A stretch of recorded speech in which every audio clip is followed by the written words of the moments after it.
I'm Spencer Morgan, and I came to the Northeast in 1980. I travelled from city Oxford. At the age of 18, I came to do a degree in engineering at Newcastle. Then it was called Newcastle Polytechnic. I got involved with then it was African Community Association as a charity in the Northeast, and I joined them probably 1997. I felt I think that basically, culturally being an African, I just felt up here. It was really just feeling that I needed to be part of a network, and in meeting lots of African students. Although we had a polytechnic, we had a little African Caribbean organization. That was really a catalyst, a start point at the polytechnic. The main aim was really for providing activities for people of African descent within the Northeast. It was about really people of African descent, or people who had a similar interest, maybe not African descent, but had interest in supporting the African cause, really.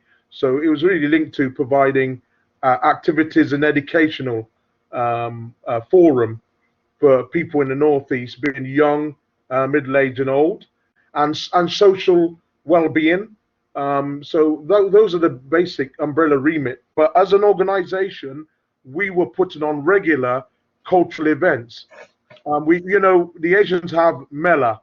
We were hoping to build towards our own festivals. In the Civic Center, we were putting regularly cultural day events. We invited people who wanted to come along and advertise their services that could help the community, not only the African community. So SPCC, people that had things for sale and all that, and speakers that came to speak on African history and culture, and just information on maybe to do with health and stuff.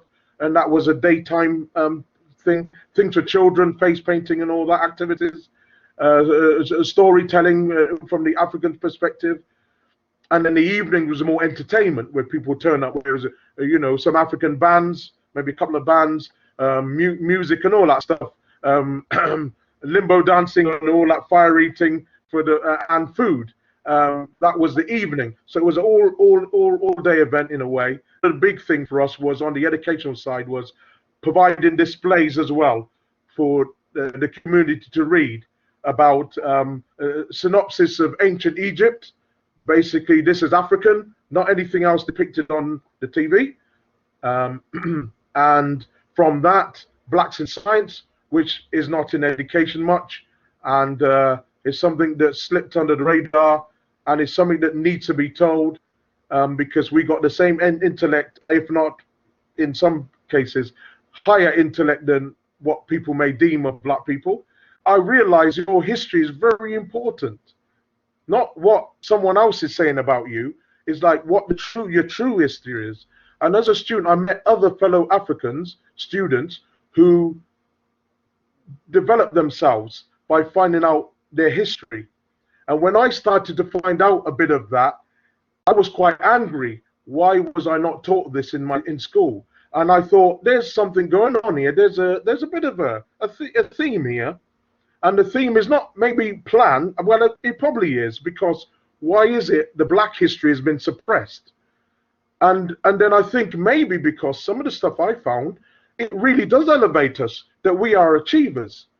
For me, I'm digging. I'm continuing to dig. And I says, some of this needs to be out now. Enough's enough. And if people are not going to do, I'm going to start something. That was part of the driving element, just being trying to elevate oneself and find out your true history. And when you feel you have contributed majorly, and just feeling that it needs to be out there. And I feel I need to do my bit where I can.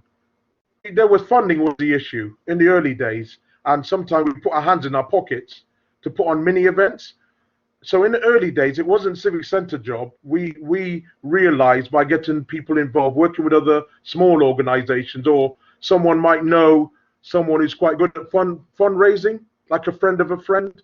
So a lot of that, the early day networks was to try and move our organization further. And over time, then it started to build. And the idea was we mustn't be seen of just entertainment and food. It needs to be more than that. And eventually there was a talk of, yeah, and me, I says, well, you know, and even Fred says, I know some of the things about African contributions. And I said, I know quite a bit in terms of things that should be out there, like science and that. So later on, that was a slow progression. It was like, what do we do? That was the progression. Then eventually got to be able to apply for bigger funding pots. And that's when we start putting on big events at the Civic Centre, which are like mini cultural days, which you could say mini African festivals, inviting, you know, and we regularly were getting 700 people in total attendance. But ultimately, that was almost like the peak of getting towards the peak of what we were doing. We still felt it's not enough. We need to do a festival. Our ultimate aim was to have a network with a lot of other African organizations, which we did have a meeting with some, but the idea was to put on a big event reflecting the African culture. But ultimately, we didn't quite get there. I remember one event, I felt it was well attended. The hall was packed. We had loads of seats out. You may have experienced that. And I felt that just said a lot from NEEACA in terms of the network. The hall was packed with people. I don't think we had enough seats. And we had various speakers talking from different aspects of African culture. And I think that even with that small event, I felt quite proud of what we did. And I'm sure a lot of people left there knowing a bit more positive aspects of the African culture through NEEACA and their speakers that they invited to deliver aspect of the culture. In networking with Newcastle City Library, we had the theme of the Windrush. There were a lot of people turned up for the debate. So apparently it was well received from representatives and speakers we invited again on behalf of NEEACA to the community that turned up and sat down and were part of the debate.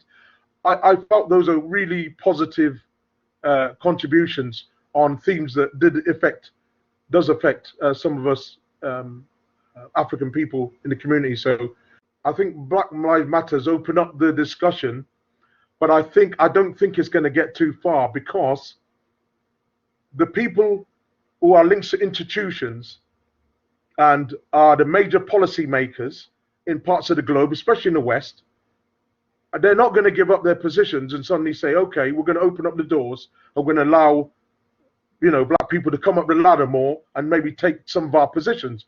That's not going to happen, really.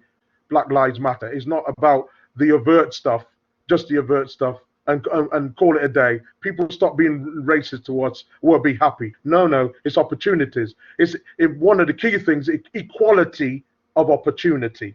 You know, it's Northeast of England African Community Association, so we've tried to network with people in the Northeast from as far as Darlington, Sunderland. We've, you know, gone to support events in the past. So, and in particular, I think we've contributed, you know, our contribution in terms of social welfare, education, and just support for people, giving a sort of advice from experienced people in the community. We've not been narrow. That's one thing, you know, we've not been narrow as in, you know, there's only one or certain groups of Africans that we're here to support. We've always been there for every African, regardless of your religious beliefs, your political beliefs. We've, you know, I think that's been our major factor and contribution, as there's a social aspect, social welfare aspect, educational aspect, and social aspect being well-being as well, and on an advisory level, and that's for the young and the old. And in particular, one of our focus was, when Fred has been part of the youth movement, has always been, we need to lay things down for our younger generation. Hope that they learn from our events and us, and hope that a percentage of them would not want to take the reins up later and take over from us and keep things going.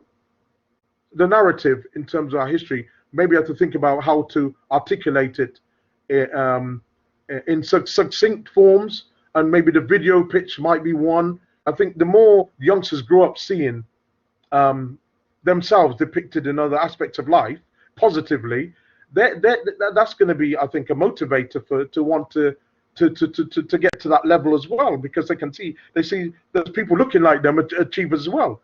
But I think ultimately we should be aiming for a center.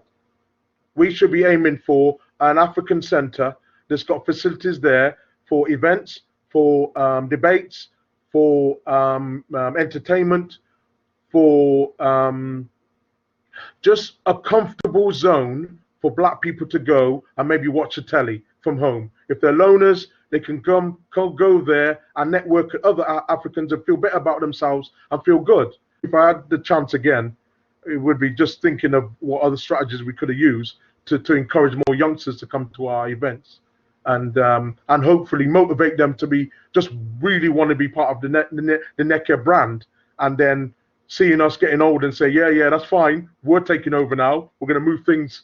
Yeah, you old duddies, fuddy duddies, you need to move on now. We're taking over, we're going to move things forward.